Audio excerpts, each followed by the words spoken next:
Ugpi'ganjig. Good afternoon. Hi, it's Chief Sasha. I wanted to take the opportunity today to provide further clarification and greater insight on the rationale for remaining with the June 1st date as our opening season for the food fishery for salmon. First, I'll start to talk a little bit about our Eel River Bar recovery team and the work that they've done over the past few years. The habitat recovery team has been paramount in the preservation of the Atlantic salmon in our river and our waters. We've taken efforts to restock the populations. We've done incubation boxes with the eggs. We've physically moved salmon upstream, all in the efforts to grow the population and enhance the habitat for our people and for future generations to come. The team has worked hard this year, last year, and over the past several years to help rebuild our salmon stocks. The stocks will never come back to the levels that they were generations ago, but we do this in an attempt to preserve it for future generations. The June 1st date is to support all of these efforts that have been made by our team. It's to support conservation efforts for all community members and future generations. Our salmon is a valuable resource and it's sacred to our people. It's a right that belongs to not only our fishermen, but to our elders, our mothers, our fathers, our children, our sisters, and our brothers. It belongs to all of us. The Eel River Bar Salmon Habitat Recovery Project. I'm including a link here. It's a YouTube video. It's probably about 20 minutes if you'd like to explore this a little bit more. It talks about what the crew has done over the years, not only around salmon, but around other species.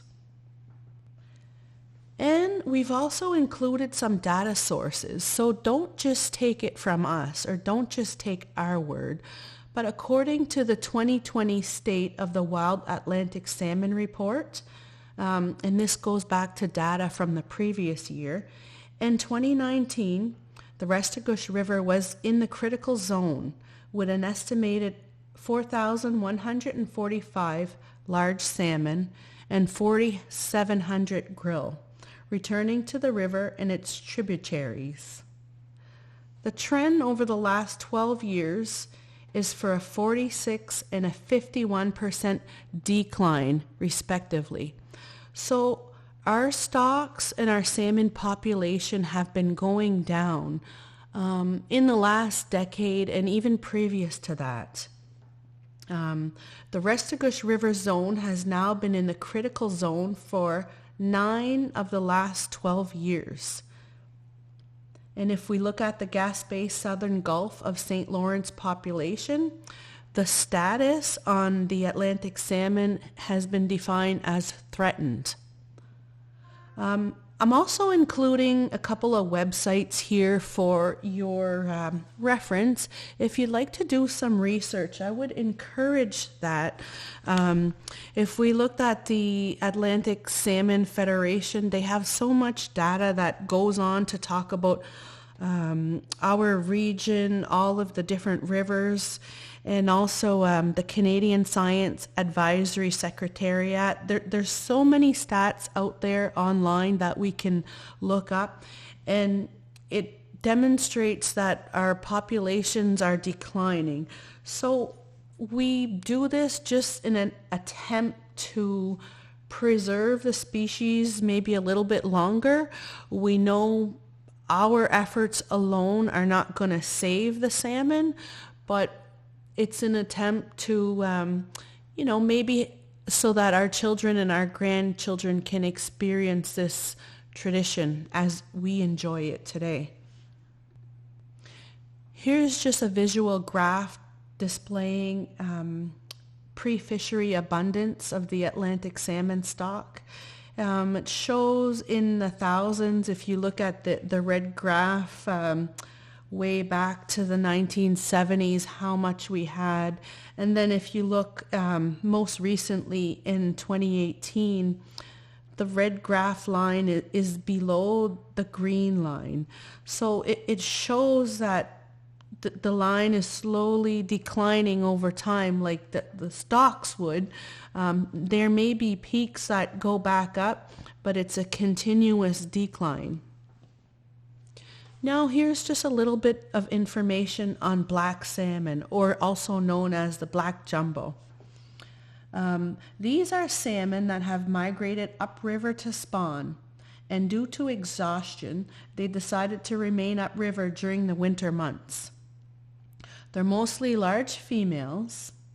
They migrate out to sea in the spring after ice out and will not return until the next year. So when these ones are caught, they're the ones that were left over carrying those eggs, and once they're caught, they have no chance and the eggs have no chance. More than 25% of them will return to spawn again.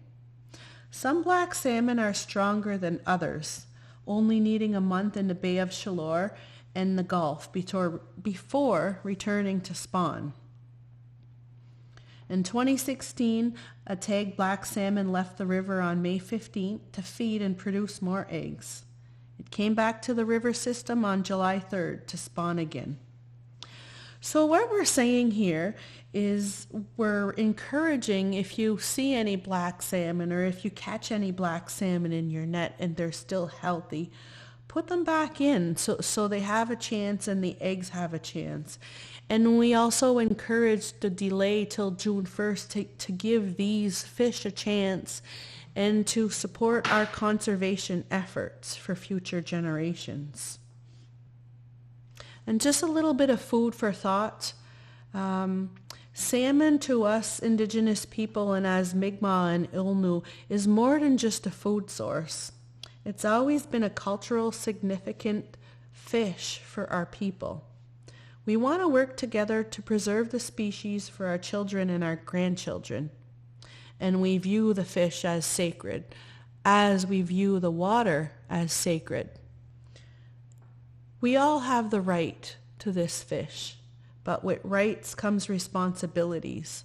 Our ancestors fought so hard for us to have this right to fish, and we should protect it. It belongs to all of us. We're counting on you, the fishermen, to uphold values and pass them down to future generations.